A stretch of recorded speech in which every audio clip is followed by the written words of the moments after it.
J'ai dit la table ronde. 15 minutes par personne pour les interventions.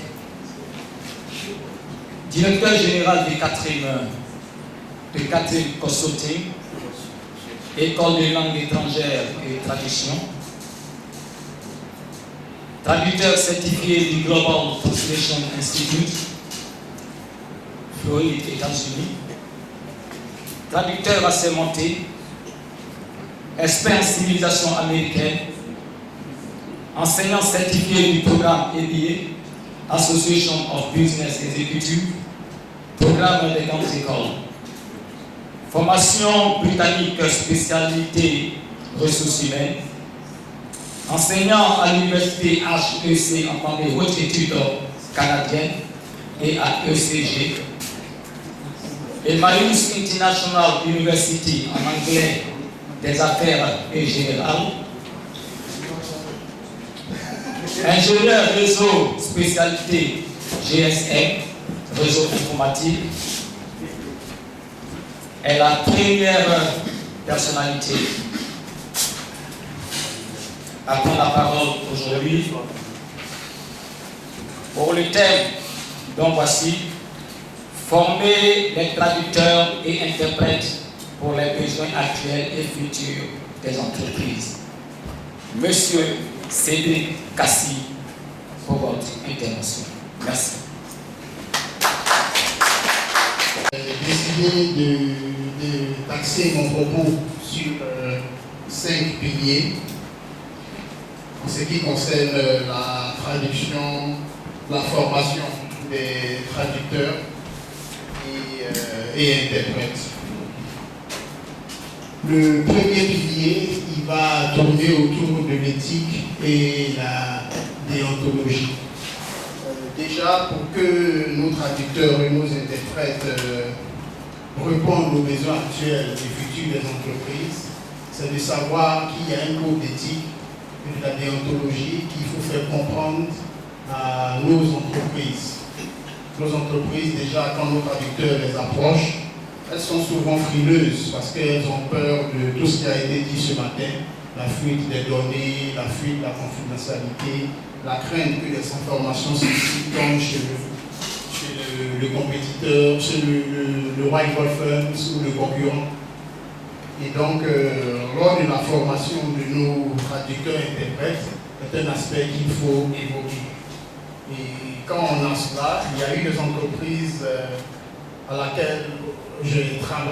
lesquelles j'ai travaillé, et puisqu'il s'agissait de données un peu sensibles, en les approchant, je leur ai dit comme ça qu'il est possible de vous délivrer un CIE ou bien un NTA pour déjà couvrir l'événement.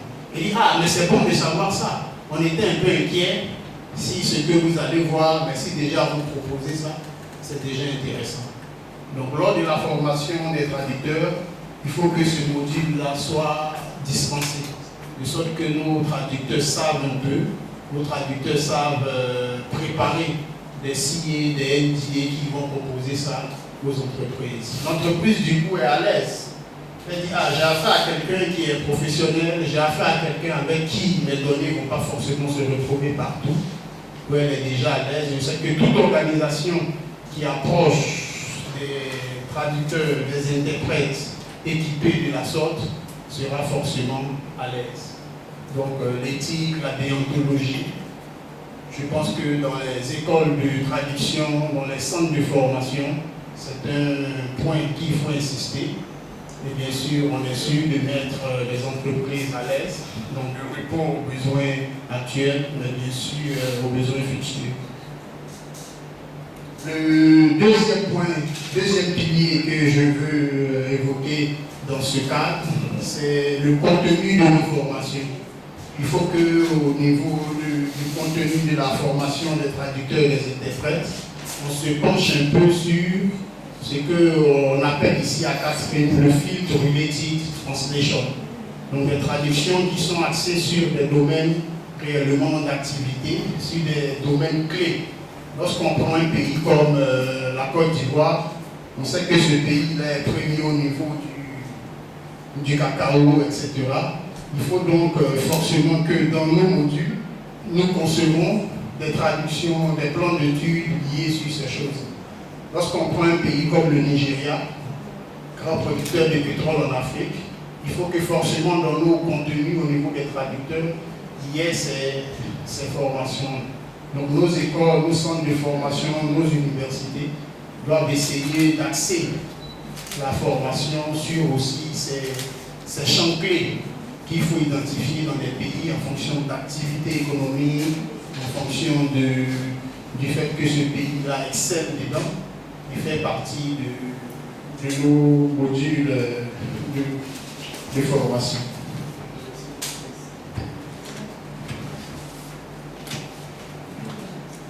Le troisième pilier, il va porter sur le jargon de l'entreprise.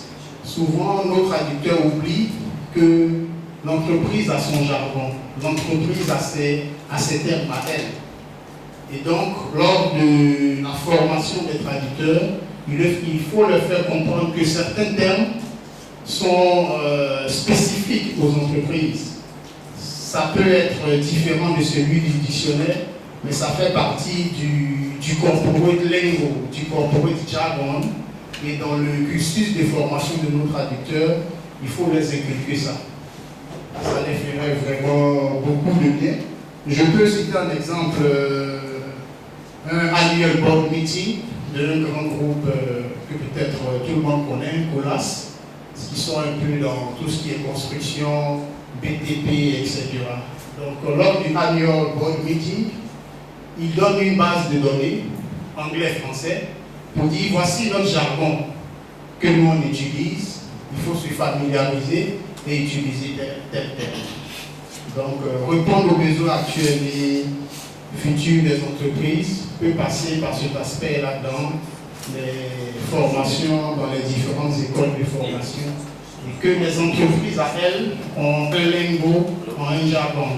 Et lorsque un traducteur, un interprète sort d'une école et que déjà il demande je veux votre base de données, de votre jargon, de votre lingo, etc., l'entreprise sont en lien professionnalisme. Elle sait que, attention, c'est vrai, le terme existe, mais nous, c'est celui qu'on prend. On peut le voir avec le confinement lors du Covid-19. Le terme anglais qui ressortait, c'était un peu de lockdown. Alors qu'un dictionnaire va vous donner des termes différents pour traduire confinement, etc. Donc les entreprises utilisent le lingo, le jargon.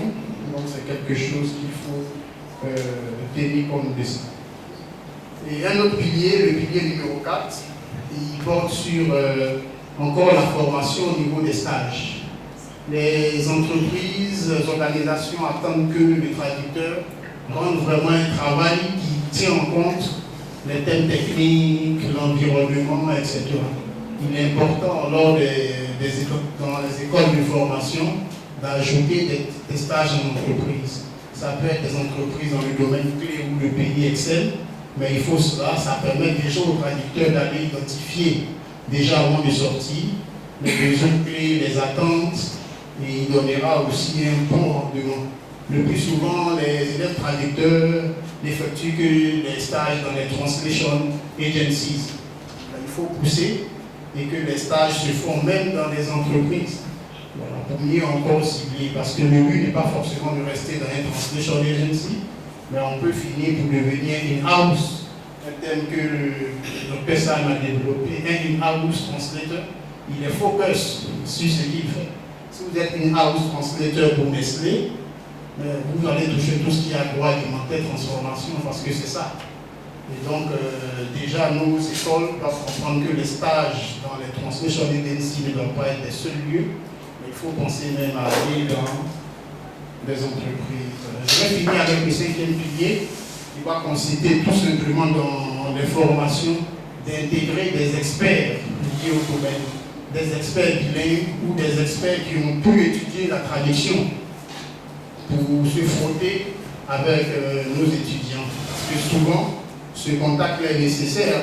Le participant, M. Amani, avait posé la question et Dr Saïm avait rebondi là-dessus pour dire quand le terme est compliqué, il faut le mettre en parenthèse, mais il faut même aussi communiquer avec d'autres traducteurs pour voir comment ils traduiront, quelle approche ils feront pour ça. Et donc, il est important que le traducteur se frotte à celui-là qui maîtrise la langue, mais qui est expert dans le domaine. Il est médecin, mais il maîtrise la langue dans laquelle, la langue cible dans laquelle vous voulez traduire. Ou bien lui-même a peut-être un certificat en traduction. Il serait mieux outillé pour traduire. J'ai rencontré cela souvent dans des traductions médicales où j'ai dû demander à mon cadet, qui est chirurgien, de m'expliquer ça d'abord en français avant de la traduire. C'était donc une traduction sous son contrôle en tant que médecin. Donc, dans nos formations, il faut donc insérer ces experts-là qui maîtrisent soit les deux langues ou qui ont des certificats en traduction aussi pour accompagner nos traducteurs. Et on est sûr de répondre aux besoins actuels, on est sûr de répondre aux besoins futurs de nos organisations. Donc, ces 5 piliers mis ensemble, bien sûr, sera une petite contribution pour répondre au thème qui nous est soumis. Merci pour votre attention. Merci. Merci, Pedro. Merci, M. Bonon. Il est enseignant-chercheur en linguistique, en didactique du français, langue étrangère. Il est socio-linguistique, ancien président de l'université de Quécos de 2012 à 2016. Tenez bien, officier du Parlement académique, par des académiques décernés par le gouvernement français. J'ai nommé M. Tony Kupolé, qui va nous entretenir sur le même thème, former les traducteurs et interprètes pour les besoins actuels et futurs des entreprises. Professeur, vous avez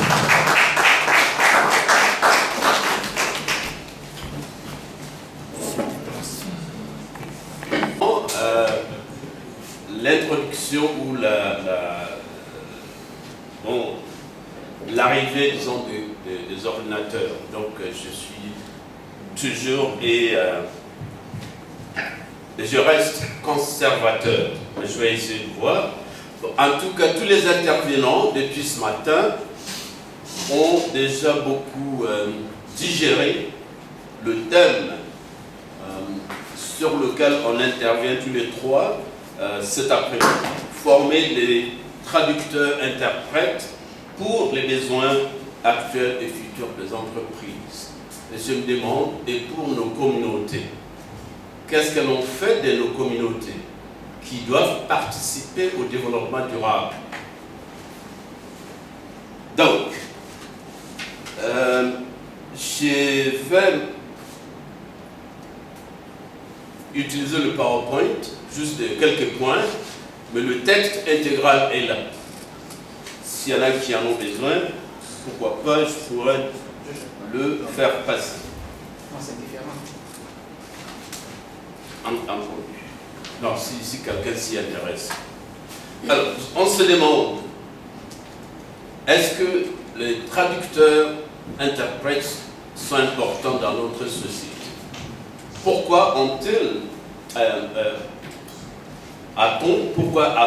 ils ont des traducteurs interprètes dans notre société et dans nos entreprises, dans nos organisations et même dans nos institutions?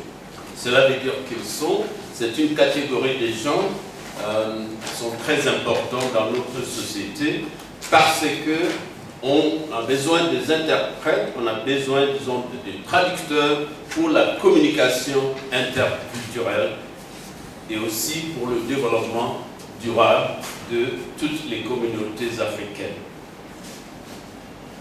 Ce sont des gens qui servent, disons, de médiateurs linguistiques, de médiateurs culturels, politiques, socio-économiques et pourquoi pas historiques. Et pourtant, l'Afrique est caractérisé par une diversité linguistique. On le sait très bien. On a plus de 2000 langues africaines. Mais est-ce que ces langues sont valorisées comme nous valorisons les langues européennes ou internationales? Surtout l'anglais et le français. Donc, qu'est-ce que l'on fait?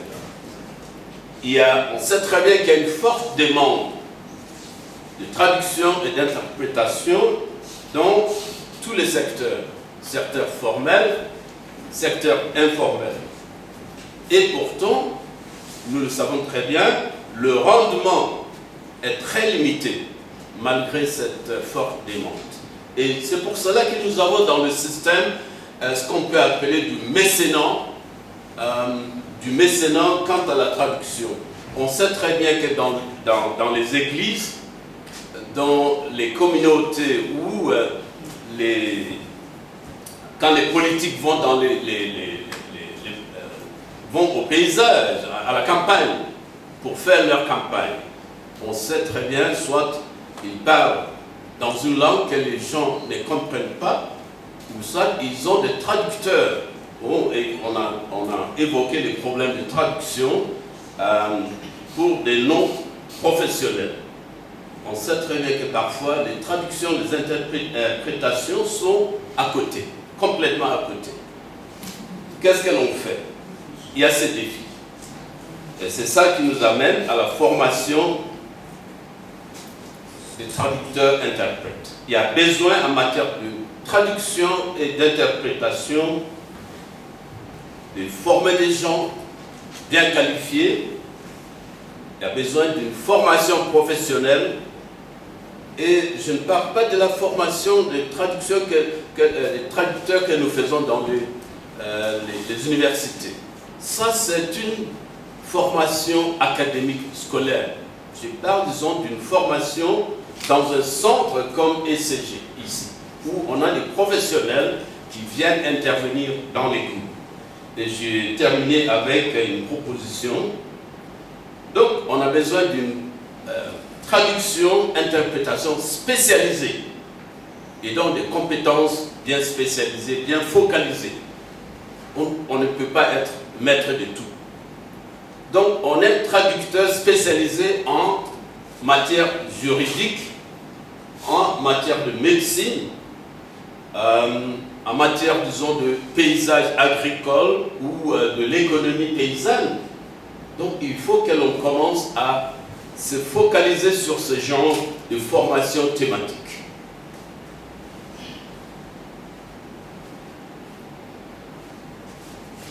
Alors, on sait très bien qu'il y a une forte demande et on sait très bien que les services actuels en matière de traduction et d'interprétation ne sont pas bien ficelés, ne sont pas bien spécialisés, à part quelques traducteurs, interprètes qui se sont formés, je dois dire, sur le tas. J'ai mon collègue, mon frère ici, il a commencé comme enseignant comme nous à l'université de Cape Coast. Mais il a décidé de son propre gré de se former. Et donc il s'est formé sur le tas, avec bien sûr des lectures, avec bien sûr d'auto-formation, si j'ose dire. Et voilà, maintenant, il est l'un des professionnels en matière de traduction, interprétation en Afrique, et surtout en Afrique de l'Ouest. C'est ce qu'il faut.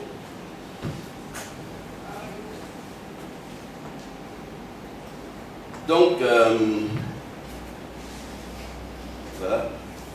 On sait aussi que le marché de traduction, interprétation est vaste,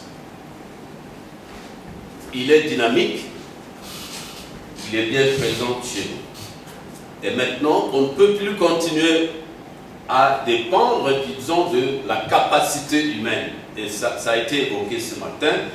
Donc, on commence de plus en plus à former les gens avec des outils relevant de l'IA, l'intelligence artificielle, à introduire les apprenants traducteurs, interprètes à ces outils de traduction automatique, à ces outils de traduction assistée par ordinateur.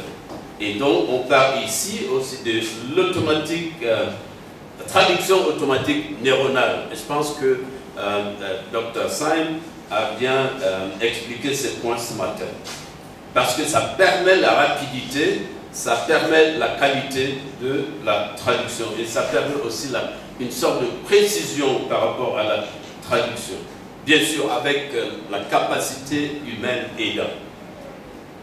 Il y a aussi des plateformes d'apprentissage en ligne, multilingues, pour l'éducation de nos apprenants traducteurs. Et vous les connaissez mieux que moi. Donc, il faut viser aussi certaines compétences. Les compétences requises pour la traduction-interprétation. Et quelles sont ces compétences? Compétences par rapport à la prestation des services. Je pense que aussi, là aussi, quelqu'un avait évoqué le problème lié à la traduction ou à l'interprétation. Si on traduit à côté, c'est-à-dire que le message n'est pas bien rendu. C'est-à-dire que l'interprétation ne rend pas comme il faut le message d'origine. Donc il faut penser à la prestation, amener nos étudiants, nos apprenants à traduire, à rendre une prestation de qualité. Compétences interculturelles et technologiques. Est-ce que l'on peut continuer à former les étudiants sans équipement technologique? Je ne pense pas. Il faut commencer à intégrer ce genre d'outils technologiques dans nos formations. Comment manipuler même un outil de traduction automatique? Ça, il y a un moyen, il y a une compétence qu'il faut pour l'utiliser. Quand on est devant la cabine, c'est-à-dire, comment est-ce que vous appelez ça, Steve? La machine que vous utilisez pour l'interprétation. La cabine, les consoles. Le console, oui. Comment manipuler le console? Vous voyez? Et comment contrôler tout ça et comment harmoniser ce qui est dit avec ce que l'on rend. C'est toute une technique et il faut que nos étudiants aient ça. Bon, je l'ai déjà dit, expérience ou compétence, ou voire même expertise thématique. On ne peut pas continuer à être partout, donc il faut former nos étudiants à se spécialiser au moins dans 2 domaines. Au moins dans 2 domaines. Et puis aussi les amener à pouvoir à développer la capacité à fouiller des informations. Les informations sont là et donc il faut qu'ils s'éduquent. Alors, pourquoi une formation spécialisée pour les traducteurs-interprètes? Parce que les contextes médicaux sont différents. En médecine, il y a différents domaines de spécialisation. Dans la justice, il y a différents domaines. Donc il faut intéresser nos jeunes à ce genre de choses. Même dans les services sociaux, l'hôtellerie, le management, et ainsi de suite. On prend un texte où on assiste à un débat, on ne traduit pas, on n'interprète pas n'importe comment. Il faut qu'on ait les éléments nécessaires pour pouvoir rendre ce qu'il faut. Et surtout, l'importance de l'apprentissage continu, l'éducation continue. On est interprète, on est traducteur et puis on se dit voilà, tout est bon. Non. Et il faut que nos apprenants traducteurs sachent que tous les jours il y a des nouveautés et qu'il est nécessaire qu'ils s'orientent qu'ils s'intéressent à ces nouveautés. D'où la nécessité, disons, de se former quotidiennement. L'éducation en tant que traducteur-interprète n'est jamais finie. À quoi sert la technologie dans la formation? C'est un outil qui fournit des éléments nécessaires pour la traduction. Et je pense qu'on a déjà mentionné un certain nombre de ces outils. Il y a possibilité d'automatiser ou d'augmenter la productivité et la qualité de la production. Néanmoins, il y a quand même une chose dont il faut tenir compte. C'est-à-dire la dépendance, trop de dépendance de ces éléments ou à l'égard, disons, des éléments, des outils de traduction automatique est à éviter. Parce que la capacité humaine est toujours l'élément clé dans la traduction, dans l'interprétation. On peut utiliser des outils technologiques pour faciliter la tâche, mais on ne peut pas et on ne doit pas négliger la capacité, l'esprit critique dans la formation. Alors, est-ce qu'on doit continuer à négliger les langues africaines, puisque nous sommes obligés aussi à participer au développement mondial? C'est un monde globalisé, on le dit. Est-ce que l'on doit continuer à négliger les langues africaines dans la formation? Je ne crois pas. Donc il faut donner une part égale aux langues étrangères et aux langues africaines dans la formation dans les centres spécialisés. Comme ça, nos parents, tous les Africains peuvent et doivent être amenés à participer au développement socio-économique de notre continent. Ça permet aussi de conserver, de préserver le savoir socio-culturel et le savoir historique de nos peuples. Ça soutient aussi le développement durable de nos communautés et ça permet à tout le monde de participer dans la vie communautaire.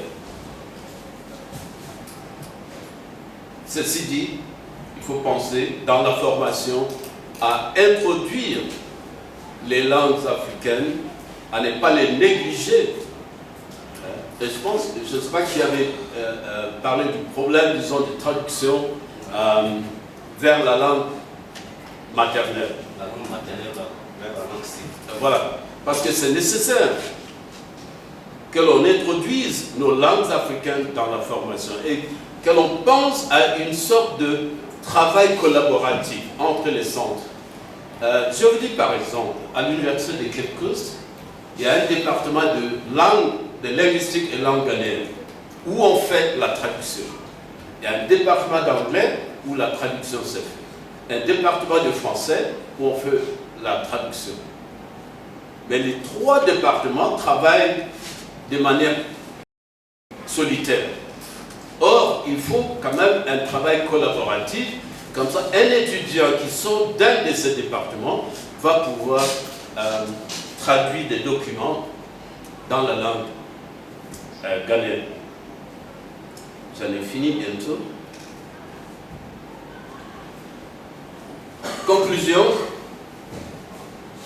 je résume que les traducteurs-interprètes sont des contributeurs essentiels au progrès de l'Afrique parce que ils sont des médiateurs socioculturels et linguistiques.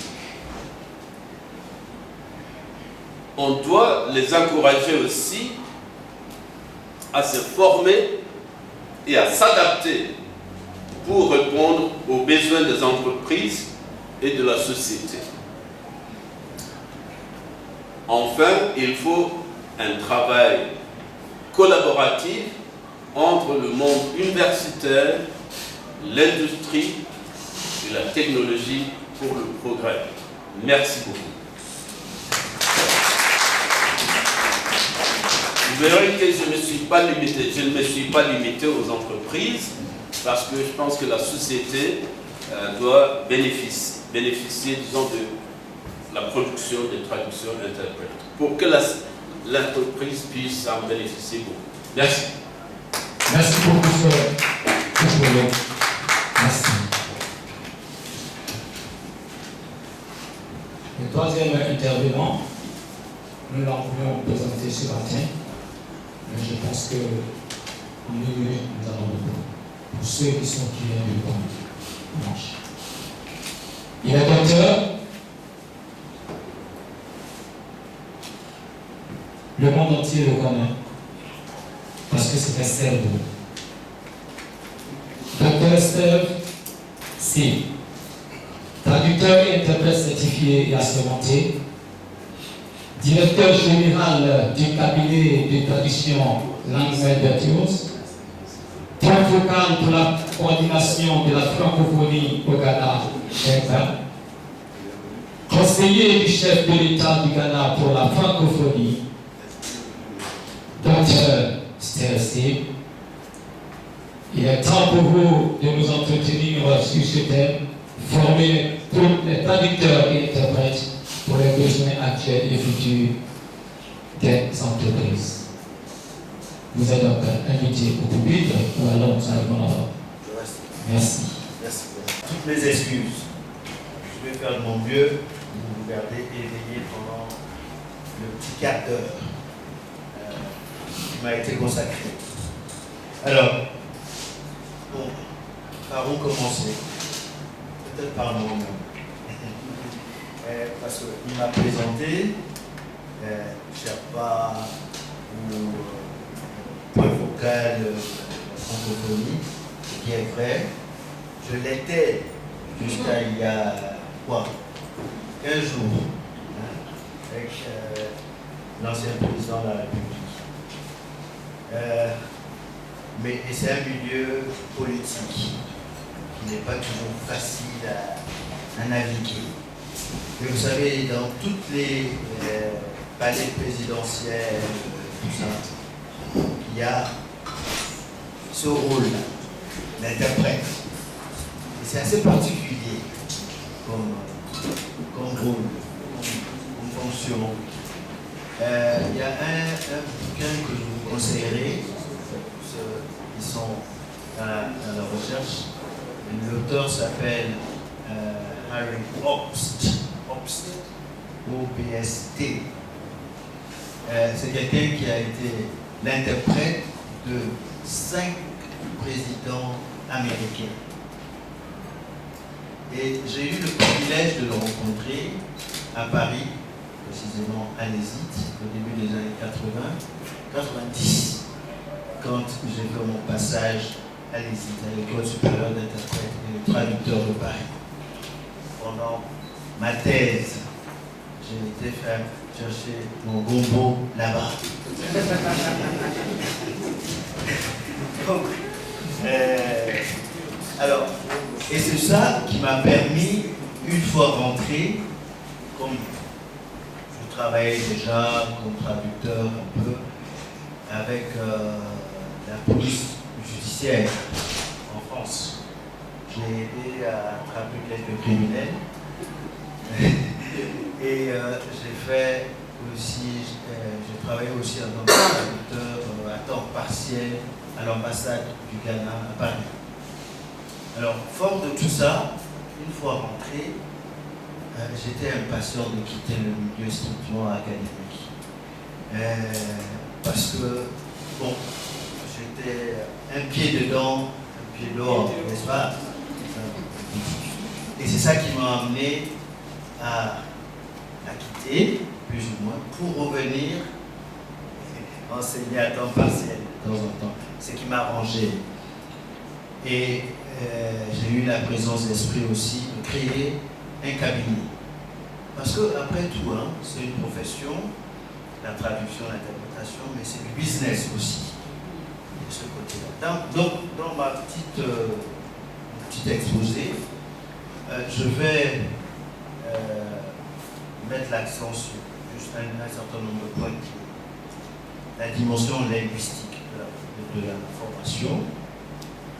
Ensuite, ce que j'appellerais, et ce que d'aucuns appellent les connaissances encyclopédiques.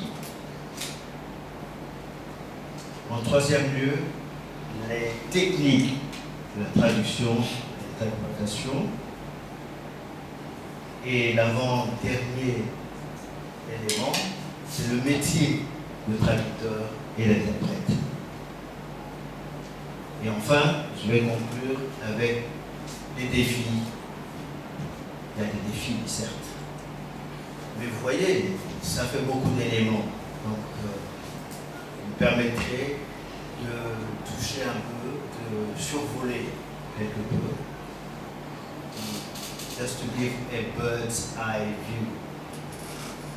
Alors, commençons donc par la linguistique, la dimension linguistique. Vous savez, si vous êtes monologue, c'est exclu. Vous avez même beau être poète ou quoi que ce soit, ce serait difficile pour vous d'exercer le métier de traducteur.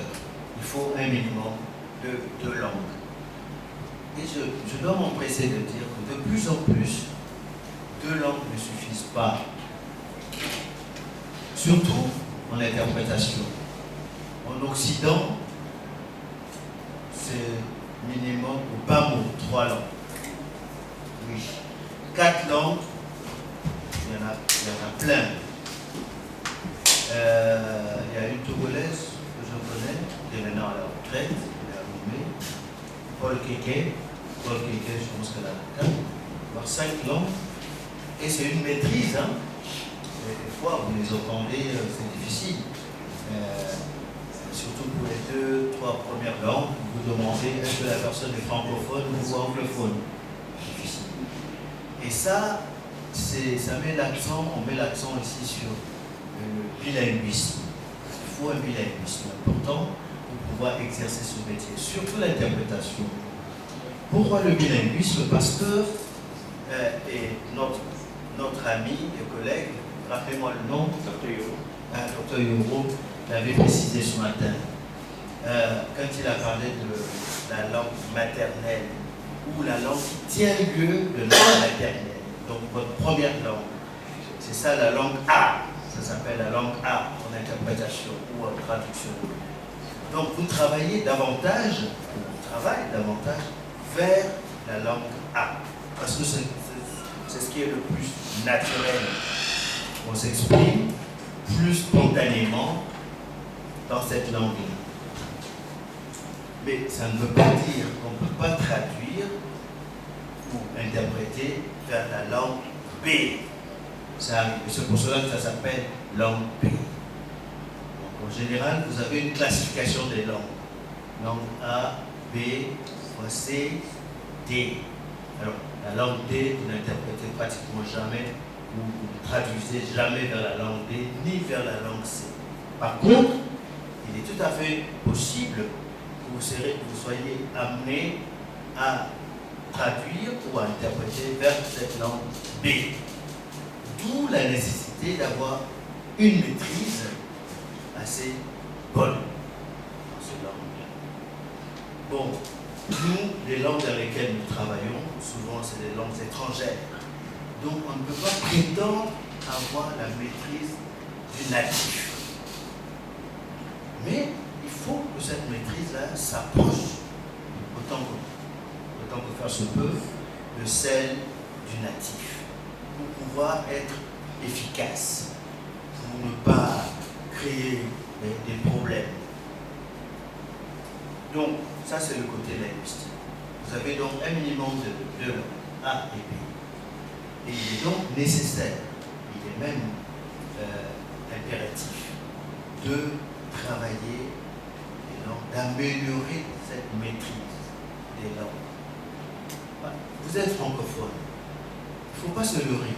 Ce n'est pas parce que vous êtes né en Côte d'Ivoire que votre niveau de français est forcément excellent. Yeah. Vous avez fréquenté, mais on connaît les problèmes que certaines personnes ont à s'exprimer dans cette langue.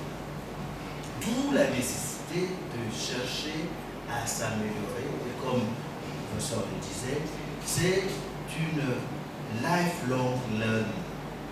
C'est une formation continue. On doit continuer à améliorer la maîtrise de la langue, quand bien même c'est votre langue première. Il ne faut pas dire, oh, moi je suis ivoirien, donc je maîtrise. On va vous dribbler. Lequel qui n'est pas francophone, vous dites qu'il n'est pas francophone, qui pourra même utiliser des expressions que vous connaissez. Des fois, juste entre parenthèses, il m'arrive de constater que sur certains sujets, il est mieux d'avoir quelqu'un qui a une très bonne langue B, qui fait vers le B, parce que la compréhension était tellement bonne qu'il y a très peu de chances que la personne rate, que le sens ne soit pas. Mais ce n'est pas parce que vous interprétez vers votre langue A que c'est forcément juste. Parce que si la compréhension de la langue B, la compréhension préalable n'a pas été suffisamment bonne, le rendu sera approximatif. Et ça, vous savez, c'est le péché qu'on ne saurait pardonner dans ce domaine. Donc, maîtrise linguistique, bilinguisme, c'est ce que l'on doit continuer à chercher à renforcer chez les apprenants. C'est très important, quand on apprend l'anglais ici, on se dit, oh, après tout, moi je parle déjà français. Non.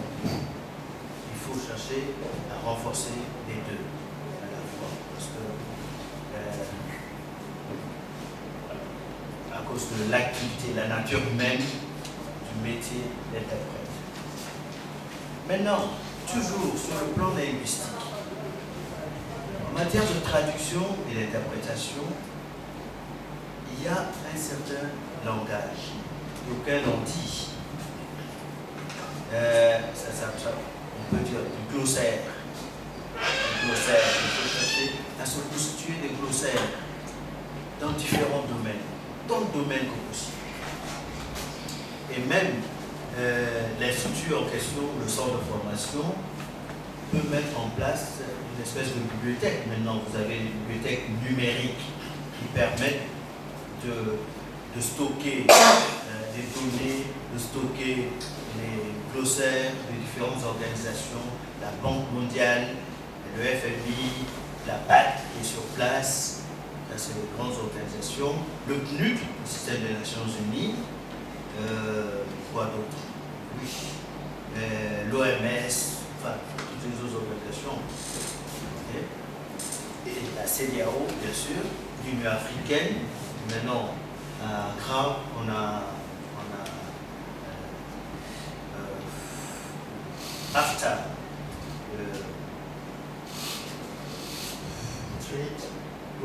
en français. On est en fin d'après-midi. Pardonnez-moi.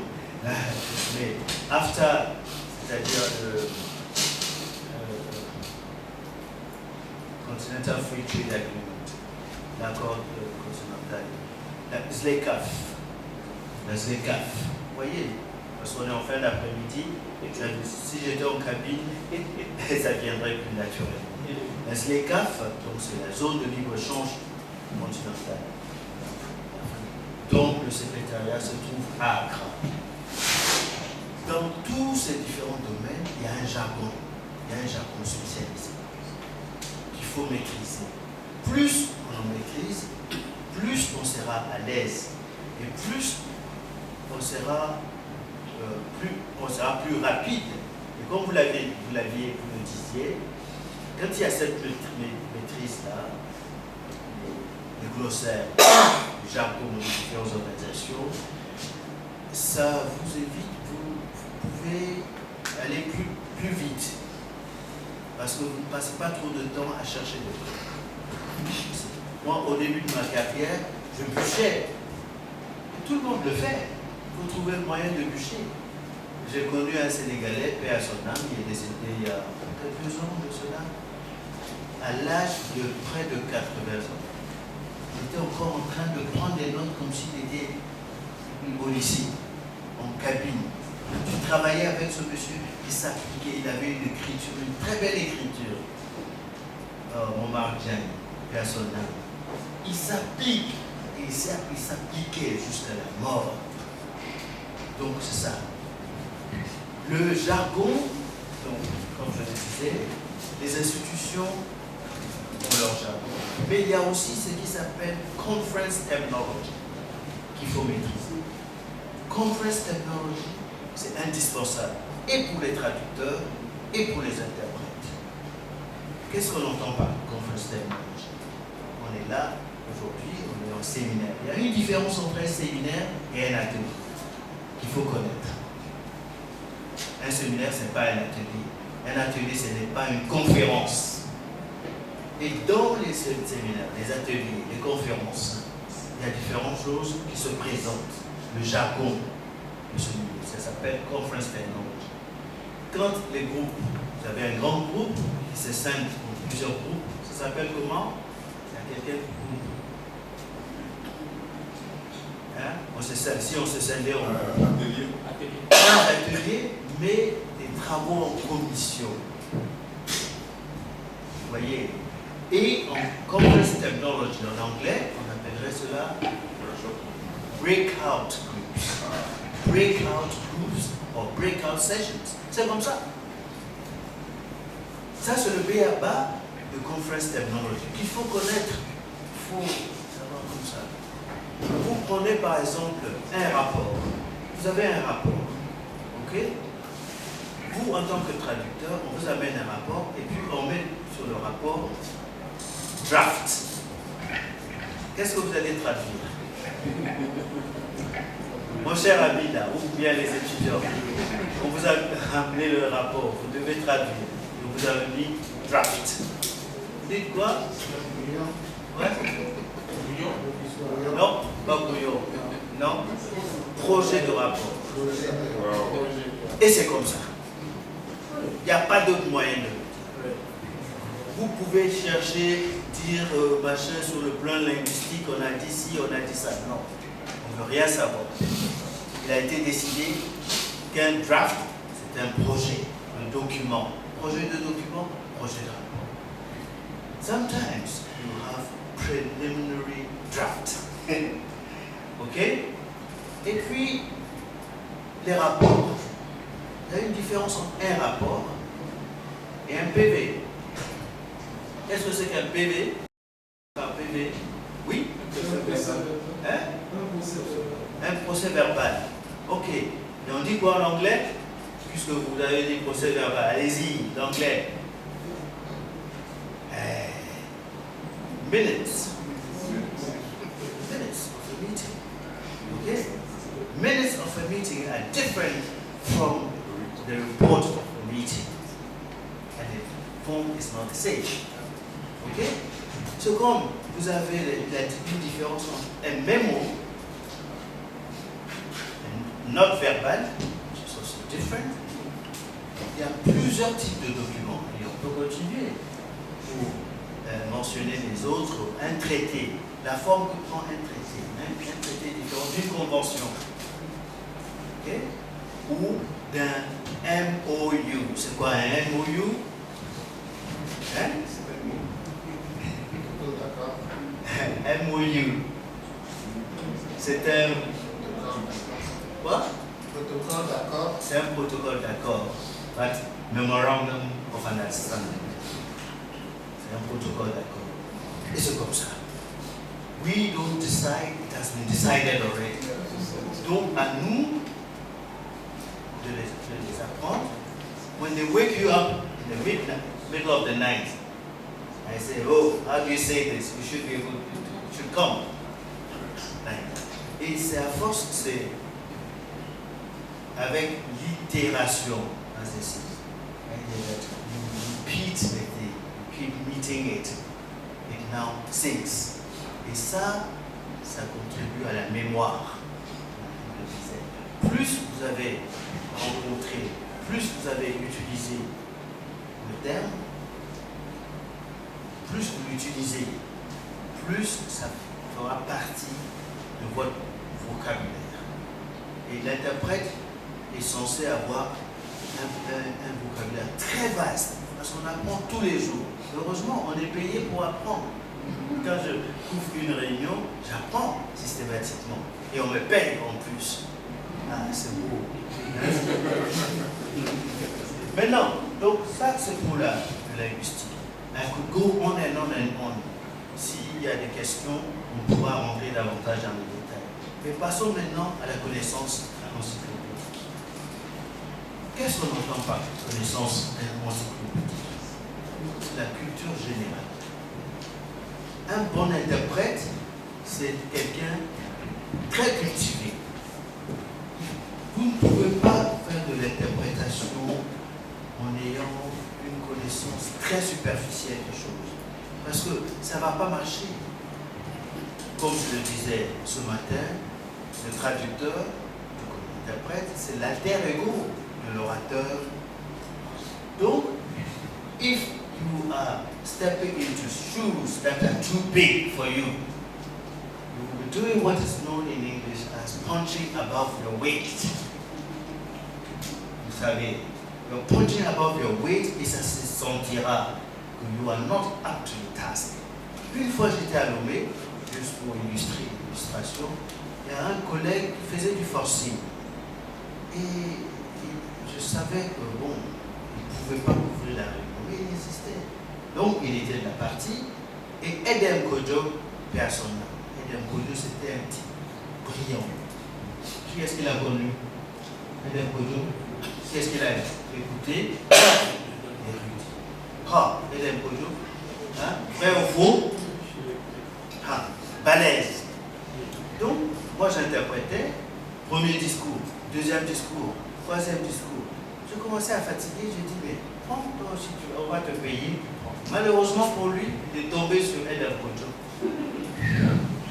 Il a souffert parce que Edem Kojo va partir dans la civilisation hellénique. Déjà, hein, vous voyez, pour développer son argument. Et cet interprète pathogène, parce qu'il ne digère rien à ce que Edem Kojo racontait. Donc, c'est ce qui vous permettra d'interpréter quelqu'un comme ça, ou de traduire son discours. Tout à l'heure, je vous ai parlé de la traduction que j'ai eu à reprendre, parce que le monsieur n'était pas satisfait. C'est un ancien premier ministre de Burkina, il s'appelait Zerbo ou quelque chose comme ça. Il a une plume. Le français que ce bonhomme écrit là, c'est pas de la tarte, hein? Donc, if you are scratching the surface, you will not understand him. Pas dans les subtilités. Mais c'est cette culture générale, c'est cette culture qui vous permettra d'être à la hauteur, de comprendre l'orateur, de comprendre l'auteur, comme vous allez comprendre l'orateur. Alors, dans les écoles, il va falloir, et c'est ce qui se passe depuis longtemps en Occident. Quand moi j'ai fait mon passage à l'ESIT, on faisait venir des fois des juristes pour faire des conférences. Et il y a des domaines particuliers qui aident à renforcer les connaissances encyclopédiques. Il y a le droit, qui touche à plein de domaines. Même la médecine, il y a du droit en médecine. Partout où vous trouvez dans l'administration, question de. Parce que si on vous présente un document, on vous parle des dispositions. Maintenant, je m'adresse aux francophones, on parle des dispositions. Juste un mot simple. Les dispositions d'un document dans les traités, c'est quoi en anglais? Vous voyez? Provisions. Provisions. Un acte. Et c'est comme ça.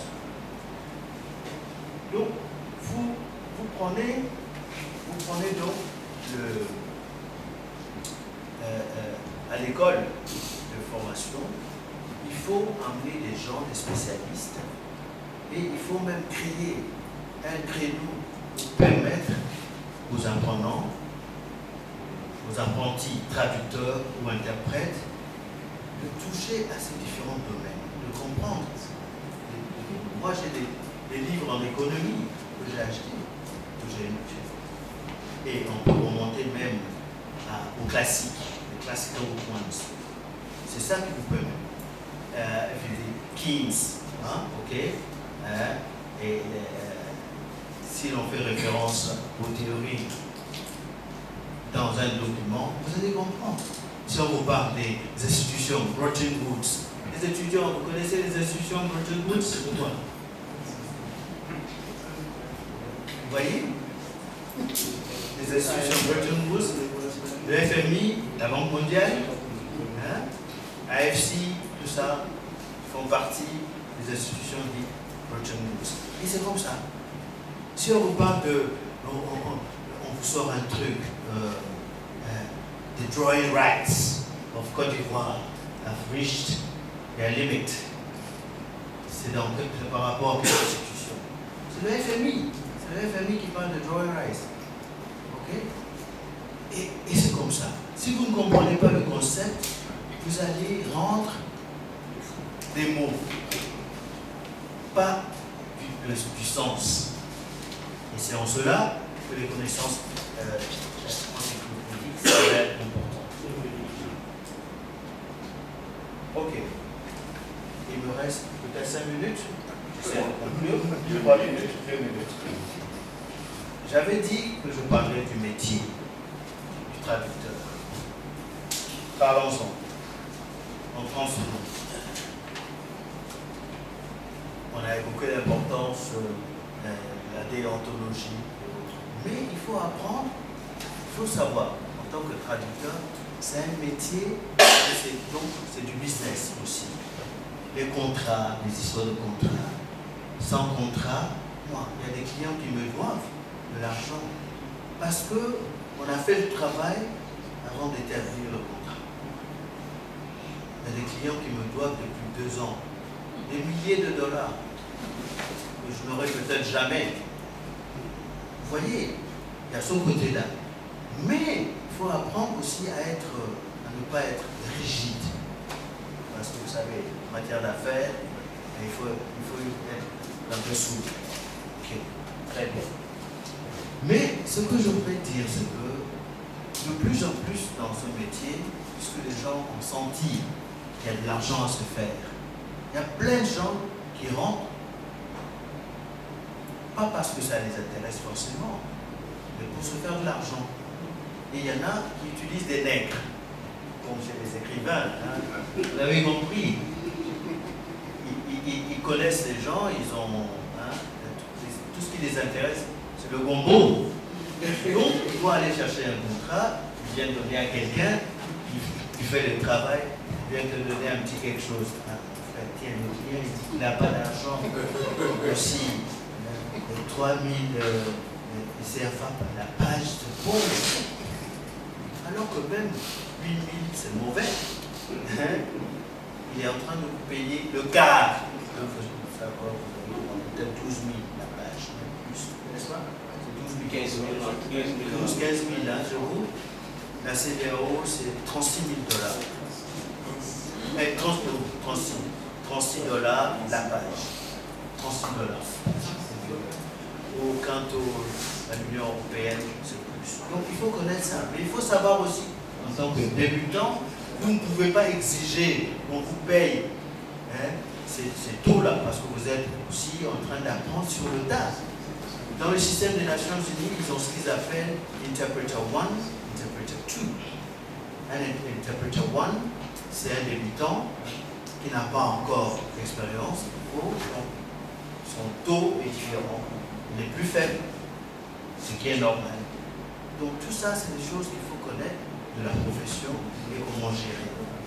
Et je disais que les gens rentrent dans ce métier parce que, et ça, il y a un marché gris, le grey market, qui est en train de se développer, mais de manière... c'est une préoccupation pour moi.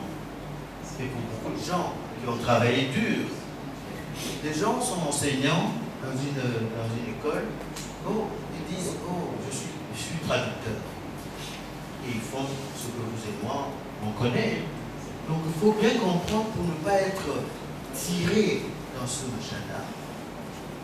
Parce que c'est des pratiques qui, à la longue, pourraient vous créer d'énormes problèmes. Comment éviter cela? Le professionnalisme. C'est ça qui va nous aider à faire en sorte d'avoir cette masse critique de jeunes traducteurs et interprètes qui ont des connaissances avérées ou bien qui, quand ils n'en ont pas, ont la volonté d'apprendre et font preuve de patience. C'est avec ces quelques mots que je dis merci.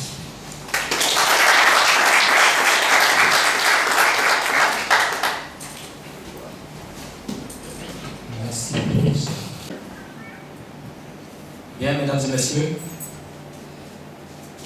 après les différentes communications, nous allons lancer les débats.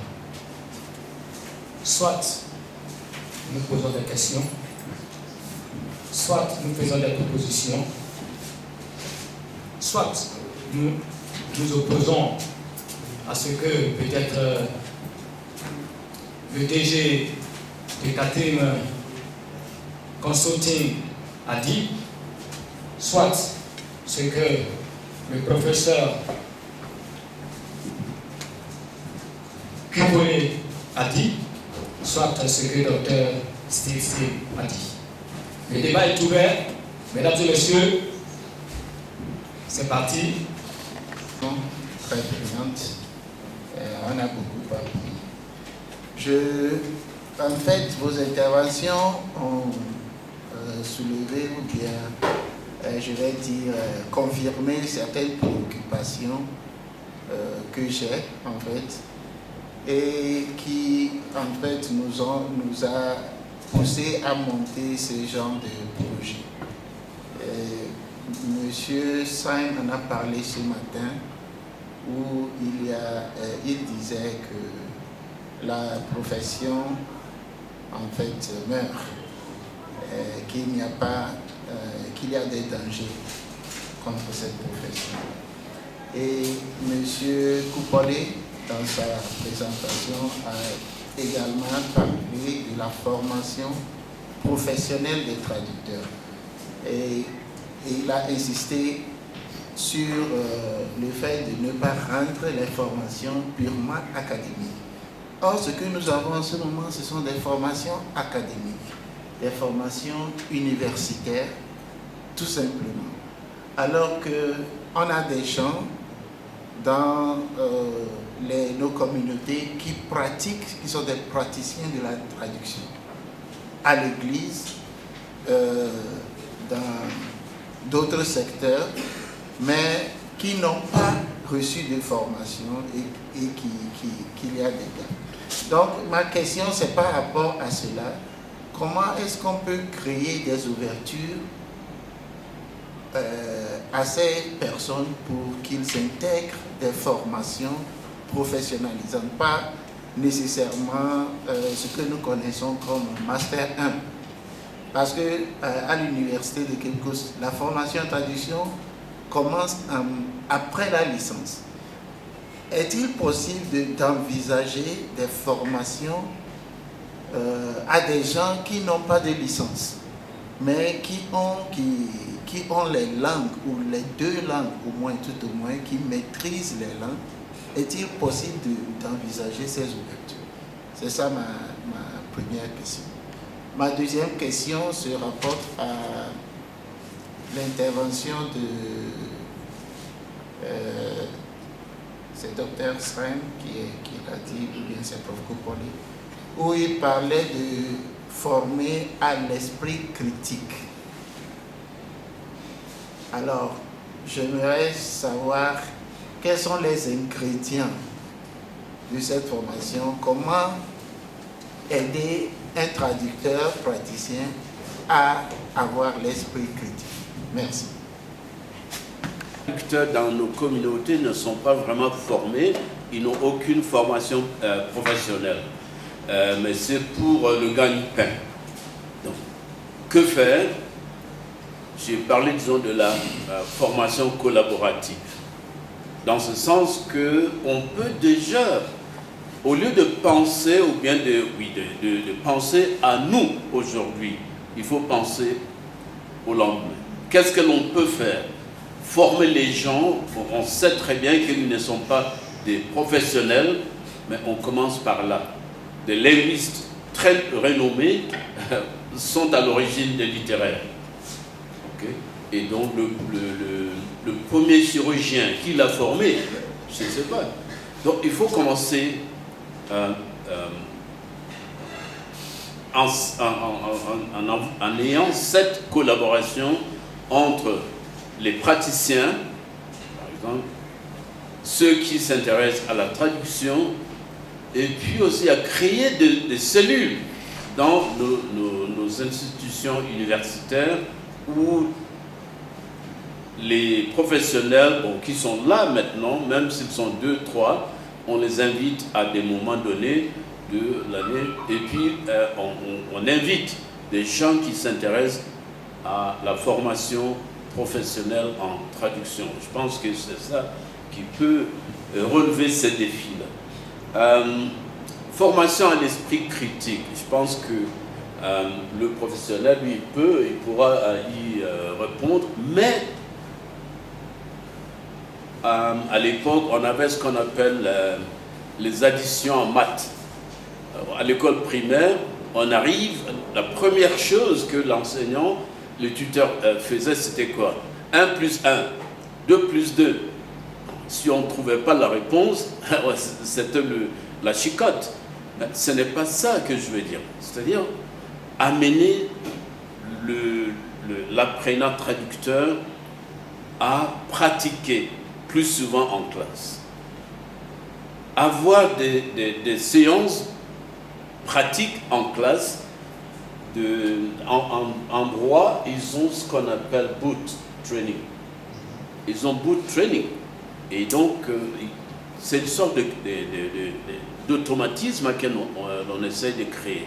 Et je pense que Steve a parlé, disons, de la constitution des glossaires. Et voilà. Il faut passer par là, je pense. Oui. Si je dois ajouter un mot à cette idée d'esprit critique. En fait, la traduction et l'interprétation, c'est des métiers où on met tellement l'accent sur la pratique, traduire. Des fois, c'est comme si c'est le maître qui vous dit « Regardez comment je fais, vous allez essayer de faire comme moi ». Mais il y en a qui finissent par acquérir des compétences de cette manière. Mais sans pour autant développer cette capacité à prendre du recul. Plus on apprend, et c'est là où intervient cette idée d'esprit critique, plus on apprend à prendre des distances, à prendre du recul par rapport au métier, plus on comprendra la logique qui sous-tend l'activité. Parce que vous êtes en train de faire, you are doing the thing, you don't know why you're doing what you're doing, but you're just doing it. Alors, à tout moment, ça peut capoter.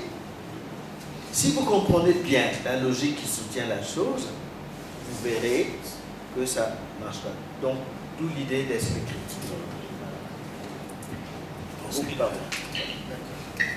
Donc, pour répondre à votre préoccupation, je pense que la critique, le docteur Salam a dû peut-être bien répondre à votre préoccupation. Mais je reviens sur la première, parce que je sens un peu la portée de cette question. Le remède à cela, c'est ce couplage-là d'abord.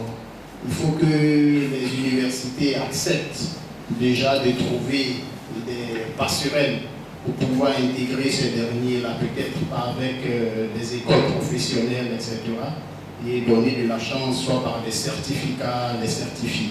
L'université pourra par des examens jauger ce qu'ils veulent jauger, ce qu'il faut leur donner, et puis ensuite compléter avec des écoles professionnelles qui vont réellement les inculquer. Je donne un exemple très précis.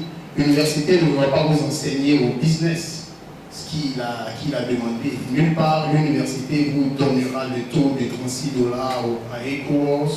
Nulle part, l'université vous dira que la page aux États-Unis se fait en nombre de mots, il part en page physique. Voilà. Les écoles professionnelles que vous apprendrez ça parce que vous êtes réellement dans le métier. Donc, il faut un couplage des universités avec ces écoles-là pour pouvoir, je pense, donner un produit fini. Cela, du coup, ne reste pas à l'écart.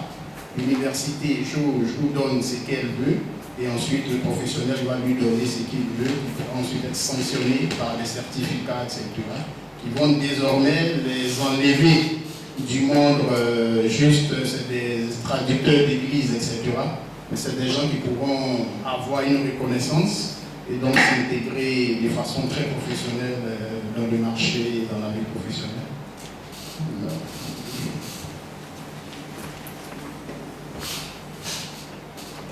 Ceci ce qui conduit à certains résultats. Et à partir de l'établissement de ces résultats, nous allons commencer à former des gens à pratiquer le métier avec une certaine ampleur. Donc c'est là que commence le professionnalisme. Donc ce dont parlait mon collègue Dr Boussouza, c'est en principe commencer à faire de ce métier une réelle profession. Comme la médecine, comme le droit, eh bien, être en matière ou capable d'argumenter la situation ne fait pas de vous un avocat. Vous devez être formé et appartenir à cette formation d'une manière réglementée. Donc nous avons l'opportunité effectivement d'articuler cette position ou faire la traduction de l'interprétation un métier qui requiert des orientations déontologiques et qui doivent être respectées et régir la pratique. Sinon, bon, tout le monde s'aventure dans la mesure où on peut parler 2 ou 3 langues. Et effectivement, on rend service et on est payé tant bien que mal. Et on vit de cela. Donc c'est le moment de commencer à penser à cette formation qui est axée sur le professionnalisme. Merci. Je ne dirais pas qu'elle est adressée au docteur. Je ne sais pas le nom. Au docteur Collet.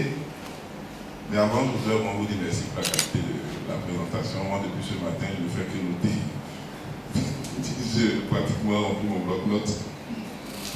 Alors donc, le docteur a dit quelque chose qui attire mon attention et qui me pousse à réfléchir, à poser cette question. Il a dit que la demande en termes de traduction est forte, mais en griffe l'offre, voilà, je vais dire insuffisante ou alors n'arrive pas à satisfaire la demande. Donc je me demande, si nous sommes conscients donc que la demande est forte, qu'est-ce qui alors freine le fait qu'il n'y ait pas suffisamment de traducteurs qualifiés, ou est-ce parce que le métier est difficile? Parce que voilà, je voudrais que le docteur essaie de répondre un peu à cette question.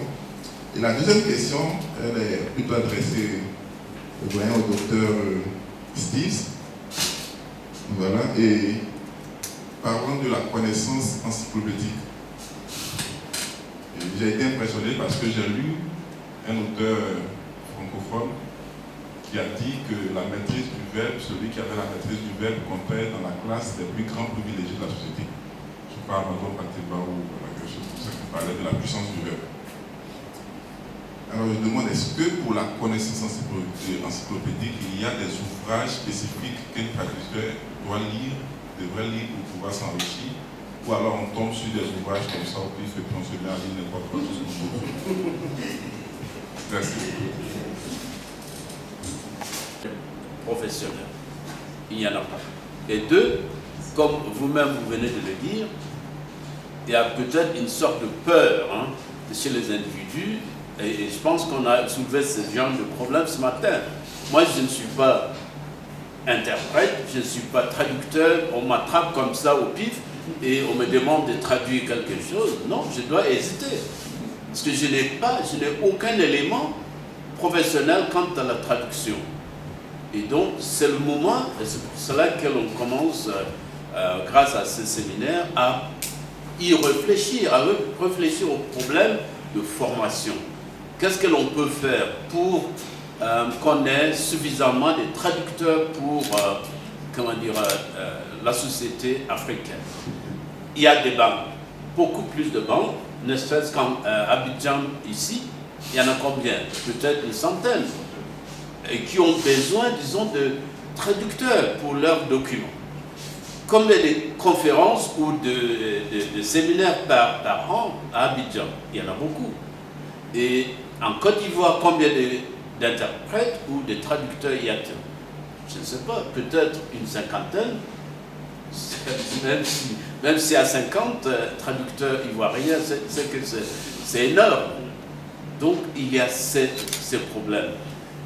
Encore plus, les églises. Il y a pas mal d'églises qui demandent d'interprètes et de traducteurs chaque jour. Et, parce qu'elles font des avances. Elles sont dans les villages, elles sont partout. Parce qu'elles veulent des âmes, si j'ose dire, des âmes nouvelles ou des nouveaux convertis. Elles veulent des interprètes. Et voilà pourquoi il y a cette demande, pourquoi il y a cette invitation à tous les centres de formation et à toutes les universités qui forment des traducteurs, disons, d'élargir leur rôle et leur fonction, je pense. Bon, l'autre, connaissance encyclopédique, ce n'est pas seulement les connaissances théoriques, mais connaissances culturelles aussi. Connaissances sociétales, si j'ose dire. On me demande de traduire un document sur la Côte d'Ivoire. Je n'ai aucune idée des pratiques culturelles en Côte d'Ivoire. Je vais avoir du mal. De savoir partager, on dit en sociolinguistique. Ça, ce sont des éléments qui comptent, qui apportent une certaine facilité pour les traducteurs interprètes. Et je pense que c'est Steve, Sam qui...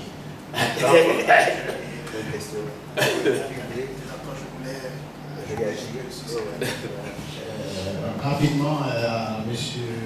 Amani, effectivement, au niveau le manque est dû au fait que la traduction professionnelle, il y a peut-être très peu d'institutions qui forment des traducteurs professionnels. Il a dit, tout ce qui pose bien la question, chez nous, c'est en M1 qu'on commence à faire de la traduction. Quand vous allez fouiller, elle ne couvre pas la traduction professionnelle dans tous ces aspects. Et donc ceux qui vont sortir sont peut-être outillés aux techniques de traduction, mais n'ont pas la traduction professionnelle. Et donc ça crée ce manque de traducteurs professionnels. Et bien sûr, comme ce qu'il dit, et je l'ai dit dans le discours introductif ce matin, le plus souvent, quand quelqu'un parle la langue cible, on pense qu'il est traducteur qui peut le faire. Donc du coup, pourquoi chercher des traducteurs, tout ça. Donc probablement ça répond bien à la préoccupation du nombre. C'est pas qu'il y a un manque d'hommes qui exercent cette fonction, mais plutôt les traducteurs professionnels ne sont pas nombreux. C'est pour ça que je dis à Dr. De Souza qu'il est important que les universités rentrent dans un mariage, dans un couplage avec des écoles professionnelles pour vraiment former des traducteurs professionnels. Je donne la parole à Dr. Salim. C'est ce que je vais revenir sur ça. La question là, sur les connaissances encyclopédiques. Oui, les connaissances encyclopédiques, en fait, aujourd'hui, et les jeunes qui sont là, dans cette salle, pourront en témoigner. on est entouré.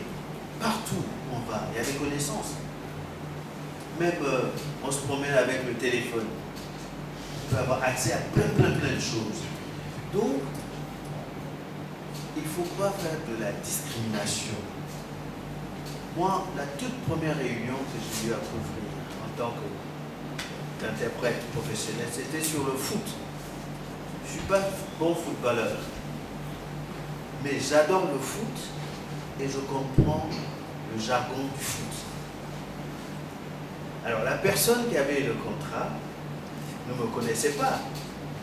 Mais comme je suis un mec, elle s'est dit, c'est une dame, elle s'est dit, celui-là, il doit connaître le foot. Il fait l'interprétation, ma tante dit, je vais lui donner une chance. Et quand j'étais en cabine, elle est venue écouter. Elle m'a suivi pendant un certain temps, elle dit, ah, mais le gars, il connaît son affaire. Et puis voilà, les portes se sont... Enfin, j'ai eu plein d'opportunités après. Parce que vous êtes nouveau, même si vous êtes formé, les gens hésitent à vous recruter. Vous voyez, qui va penser que le foot vous permettrait? Vous savez, la CAF, tout ça, là, ils ont plein d'argent. Et ils payent cash. Hein? Il y a d'autres domaines. Une autre réunion dans le temps que j'avais couvert, c'était quoi? Sur la fistule. Les femmes qui sont là, vous connaissez la fistule, non? Hein? Fistula. Oui, j'étais jeune, entre guillemets, entre griffes, interprète. Et me voilà, on me balance dans un truc de fistule. Vous voyez, si je continue, vous allez voir, les domaines sont vastes, les domaines sont variés. Donc, que ça soit dans l'actualité, mais un truc que je vous conseillerais, en tant que francophone, quelqu'un qui a le français en A, le français c'est votre langue A, n'est-ce pas? Vous prenez des économistes. Si en tant que francophone, vous lisez avec aisance l'économiste, then you're getting there. Ça veut dire que votre compréhension des nuances de la langue anglaise commence à être machin. Moi, quand j'étais étudiant à Paris, l'une des choses que je faisais en bibliothèque, puisqu'on avait accès, à l'époque, il n'y avait pas d'Internet. Vous autres là, vous êtes bénis. Hein? Alors, donc, je lisais le monde diplomatique. Ah, je dévorais le monde diplomatique. Mais c'est pas facile, hein, le français dans le monde diplomatique là. Pour un anglophone, quelqu'un qui a ce profil-là, pour arriver à comprendre le français du monde diplomatique, il faut se lever tôt. Voilà les domaines. Il y a d'autres dans les médias, dans la presse, tout ça. La presse, BBC par exemple. Mais on fonctionne des émissions. Hein. Il y a des émissions, c'est From Our Own Correspondent, par exemple. Vous connaissez? Vous suivez des fois From Our Own Correspondent.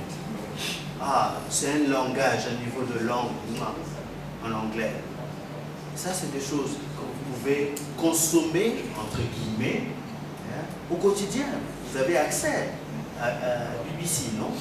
Bon, même dans la voiture, ça. Et puis maintenant, les bouquins. Les bouquins sur l'économie. Les foundations of economics. Vous lisez tout ça là. Demand and supply. Tout ça là. Demand curve. Ça, pourquoi? Elasticity. L'écart type. L'écart type, c'est quoi en anglais? Standard deviation. Tout ça là. Hein? C'est le petit truc. How do you calculate the standard deviation? What is a PPP? What you talk about purchasing power parity, which is different from purchasing power. Vous voyez, on commence, ça c'est l'économie, n'est-ce pas? Et tout ce qui est. Donc, ce concept-là, you just have them at your fingertips, you know? And then it's growing and growing. Chaque jour, vous ajoutez aux connaissances. Et vous suivez, quand vous en avez le temps, vous pouvez aller dans des réunions, hein, des conférences, vous assistez, vous écoutez un exposé, des présentations, ça et là. Vous allez apprendre. Donc, it's a whole mixed bag of things. Donc, je vais ajouter effectivement sur tout ce qui a été dit, brillamment dit. Les meilleurs traducteurs et interprètes ont une très bonne base de la culture générale, en réalité. Quand vous avez une très bonne culture générale, vous êtes un bon traducteur, un très bon interprète. Ce n'est pas pour rien qu'il demandait aux étudiants est-ce que vous connaissez les institutions de Bretton Woods, par exemple, pour voir un peu comment ils vont interpréter ça, par exemple, en une cabine ou en traduction. Donc la culture générale, le plus souvent dans la formation au niveau des traducteurs-interprètes, on insiste dessus. Je me rappelle l'année dernière, un formateur disait aux enfants, il faut laisser Facebook, il faut plutôt être sur France 24, sur CNN, les médias et toutes les émissions économiques et autres reviennent rejoindre le vie économique dont ils demandent de lire. Parce que quand vous suivez ces débats, vous êtes sur BBC et que vous suivez ces experts en économie, etc. Aujourd'hui, on parle de blockchain et de crypto-monnaies. Une interprétation dans ce domaine pourra facilement faire vaciller des interprètes. Parce que c'est quoi la blockchain? C'est quoi ces crypto-monnaies? Mais c'est le general knowledge, donc la culture générale là, qui vient vous aider dans ce domaine. Un traducteur qui ne s'appuie pas sur cela, il a vraiment beaucoup de difficultés. Beaucoup de difficultés. Quand vous avez un bon background en culture générale, vous vous intéressez à un peu de tout comme il est dit, vous êtes toujours un bon traducteur, un bon interprète, parce qu'en ce qui concerne la sémantique, les thèmes clés, vous arrivez à les lever. En décembre dernier, j'ai eu une réunion de 3 jours à Accra sur cryptocurrency. C'est une réunion de 3 jours, que sur ça. Et c'était la 2e édition. On avait ouvert une réunion, ils étaient très satisfaits, ils sont revenus, ils disaient, oui, nous voulons la même équipe. Donc, mon cabinet a fourni, machin. Moi, il y a un truc que je fuis, je l'avoue. Il ne faut pas croire que, bon, je peux faire tout et je sais faire tout. Non. Si vous me parlez d'ornithologie, vous connaissez l'ornithologie? L'ornithologie. Birds, les oiseaux. Si on me propose une réunion, $2000 la journée, je ne le ferai pas.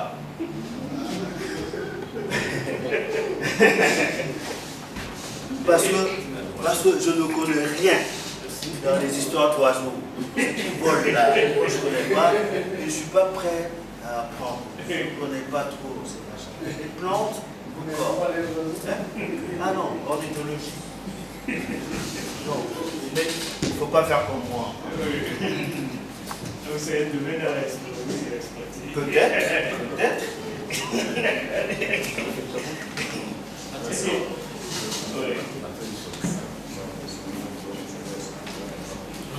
Je pense que nous avons fini.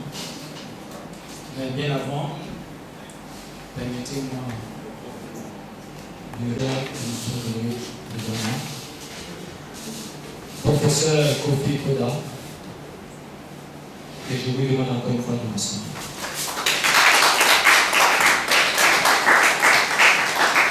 Dr. Stelsi,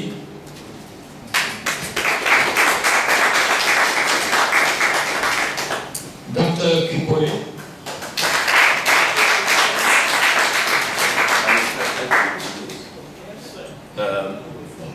je suis professeur titulaire et je suis le papa de tous mes collègues qui sont ici.